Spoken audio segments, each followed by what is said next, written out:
The police lights flashed across the frozen front yard as officers moved in tight circles, shouting orders. A red scarf lay half-buried in the snow, still warm from the girl who had dropped it only minutes earlier.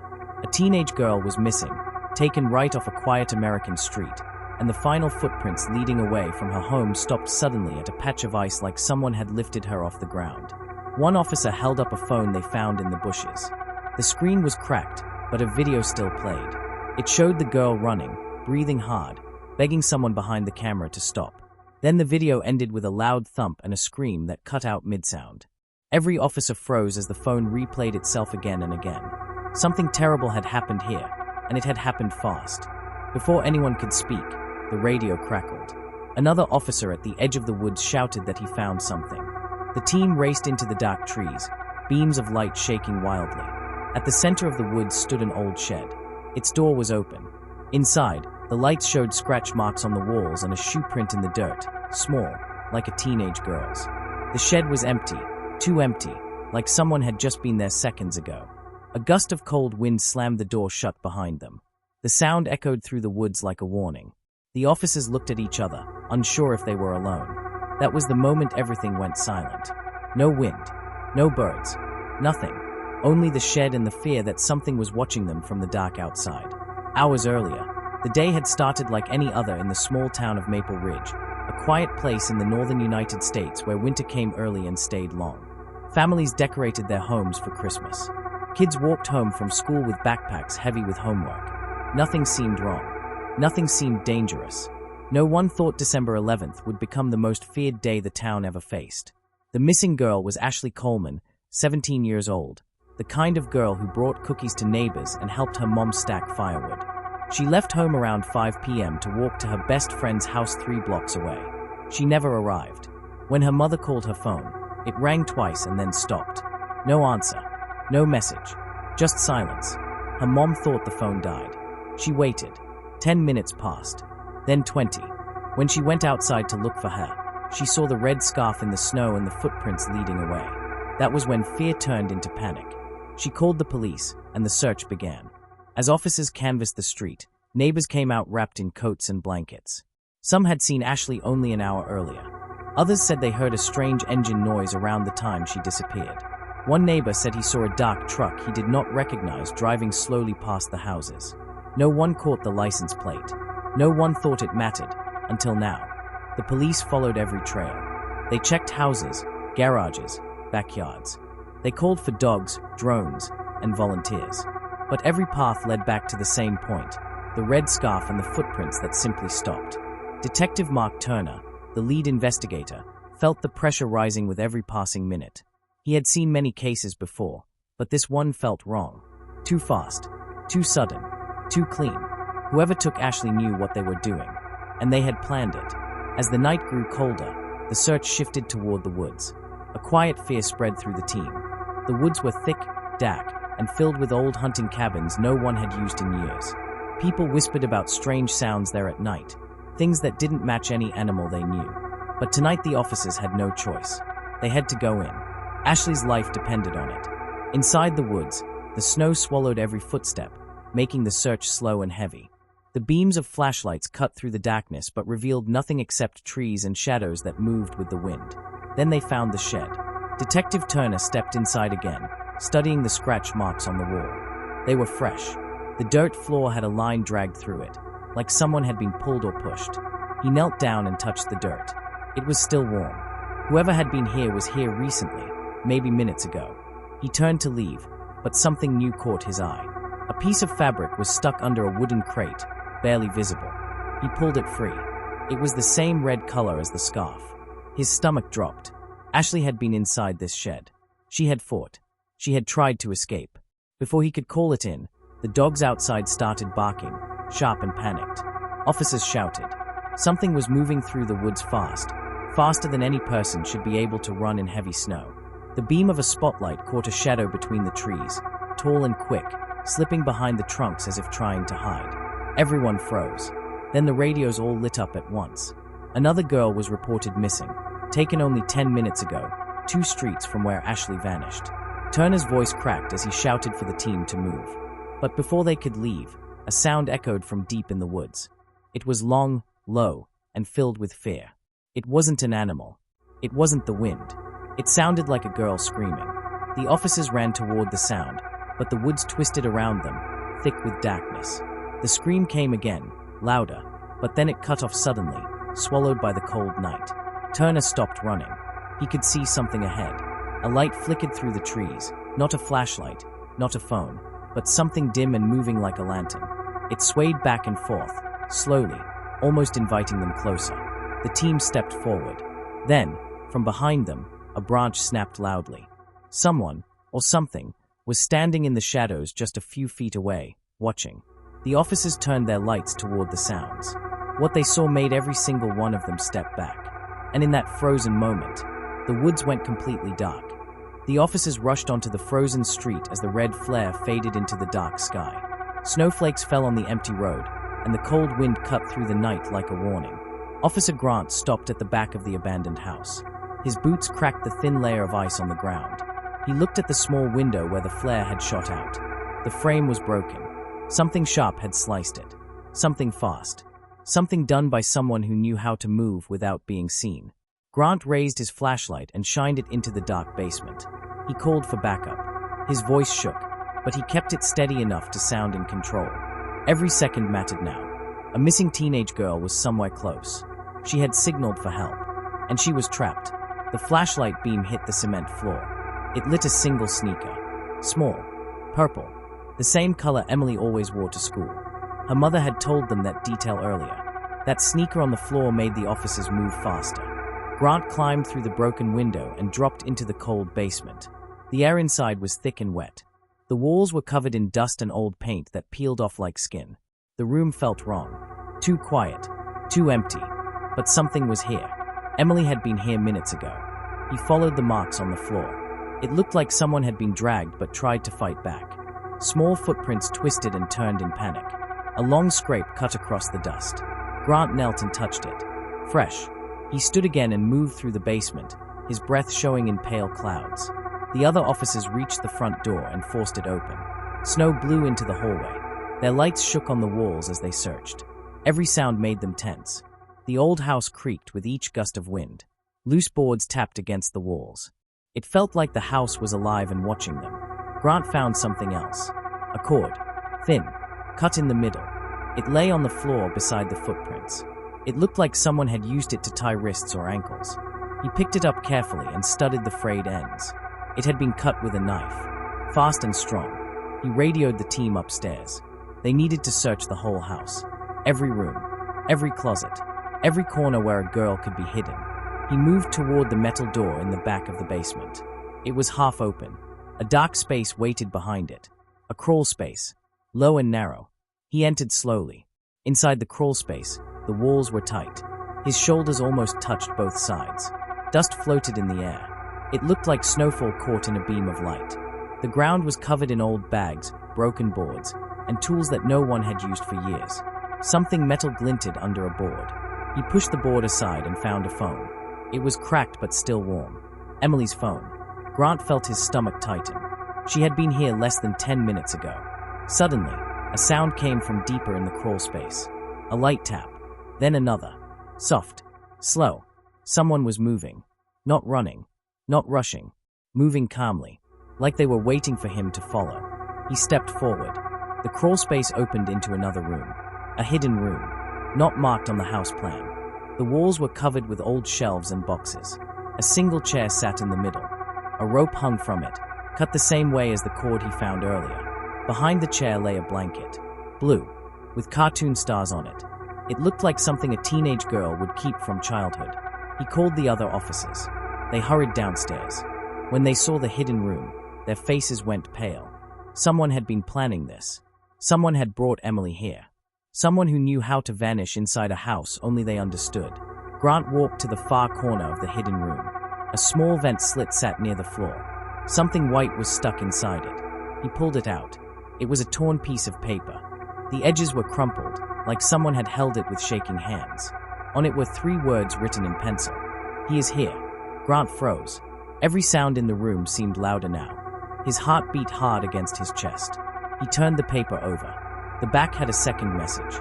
The writing was uneven, fading near the end, like someone wrote it while rushing or in fear. Not alone. Before Grant could speak, the officers upstairs shouted. Their boots thundered across the wooden floor. One of them yelled that they found something. A clue. Maybe a trail. Grant and the others rushed up from the basement. The living room lights swung as they entered. On the floor sat a small backpack. Emily's name was written on the front in marker. But that wasn't what made the officers stop. A second flare lay beside it. Unfired. New. Untouched. Someone had placed it there minutes ago.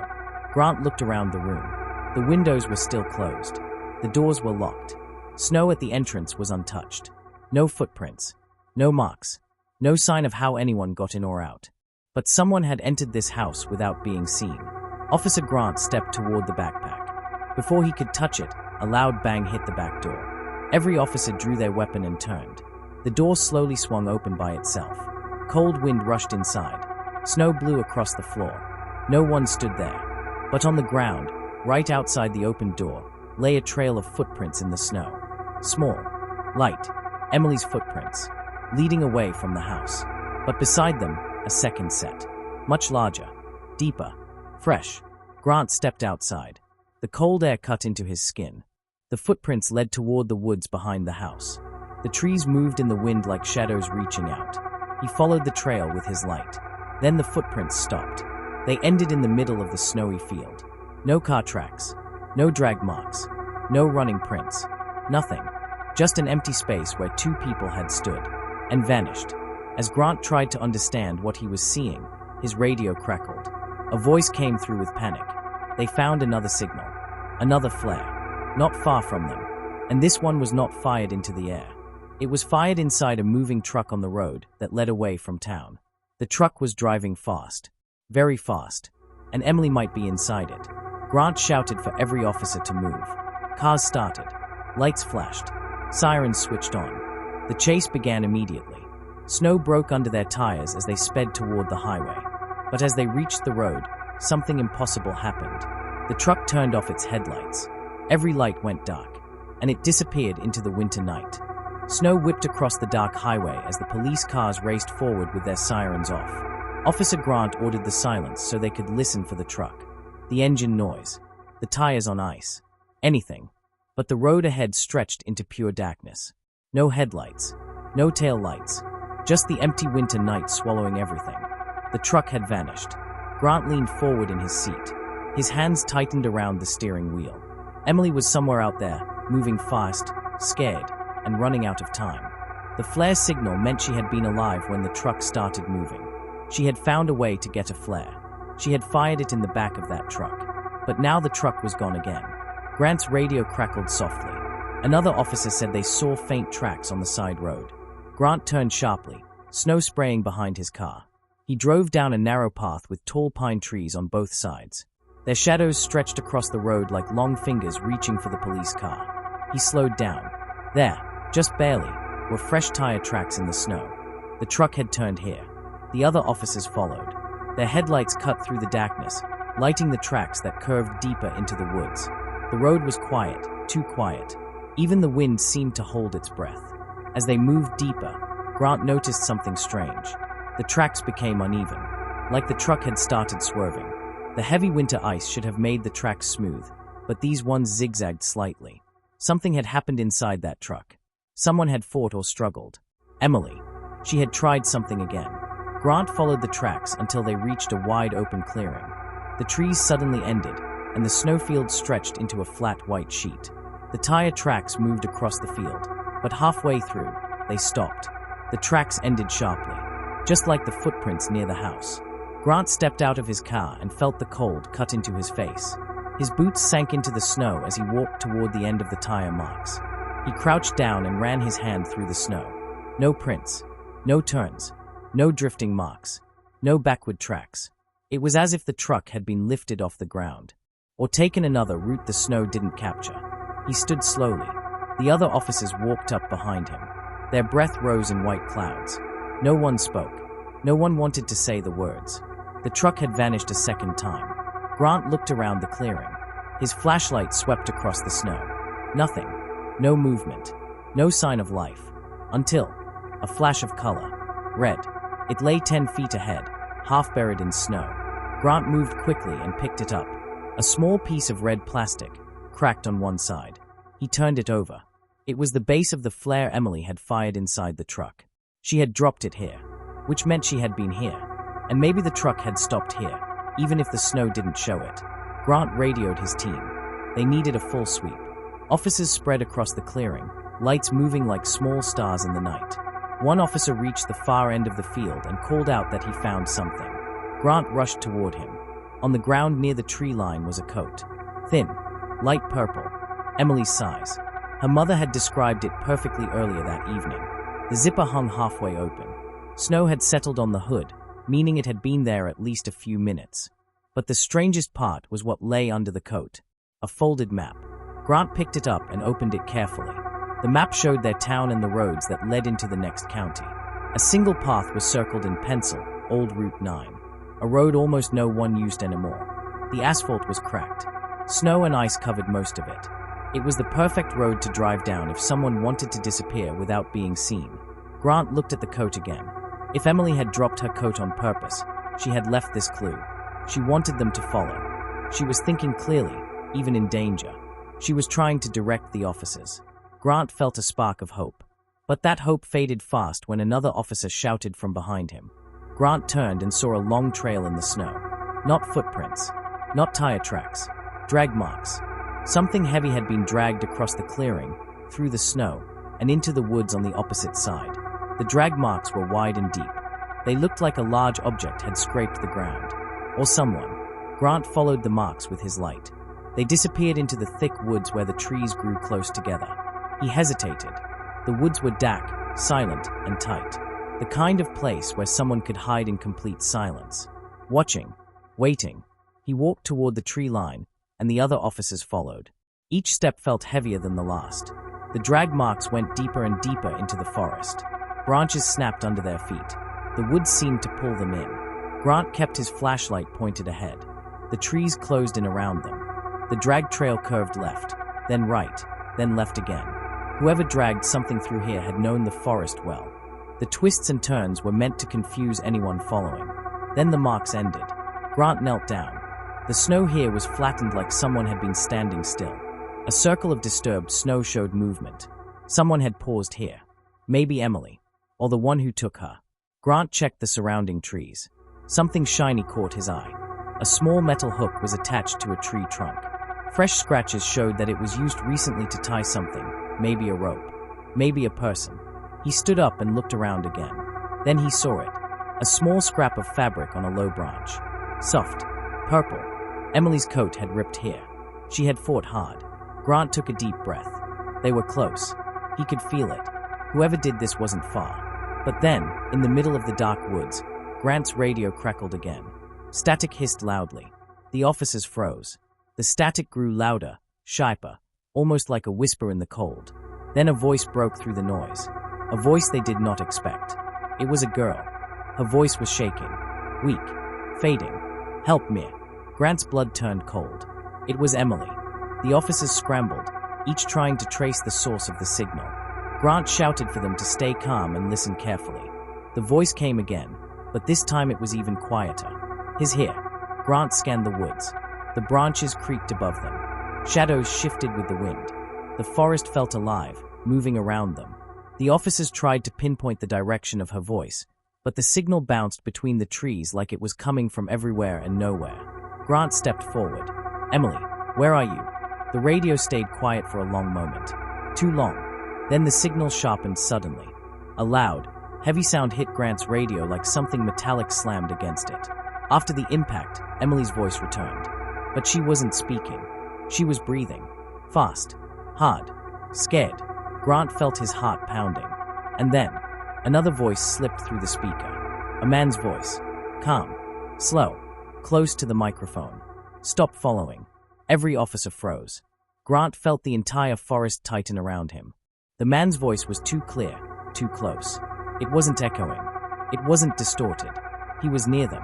Very near. Grant raised his flashlight and turned in every direction. The officers did the same. The forest lit up in bright beams. Tree trunks. Snow. Empty branches. No one. Then Grant's radio clicked off. Not by itself. Someone had jammed it. Someone who was watching them. Before any officer could move, a bright flash lit the woods to the right. A flare, fired from inside the forest, shot upward, exploding into red light between the trees. Grant and the officers rushed toward it, snow flying beneath their feet. They reached the spot, but what they saw made them stop instantly. On the ground, under the burning red glow of the flare, lay a small object. Emily's necklace, the one her mother said she never took off. Beside it, pressed into the snow, was a fresh footprint. A man's boot, large, deep, facing the officers, like he had been standing there seconds ago, watching them, and the trees around them creaked again. Closer this time, much closer,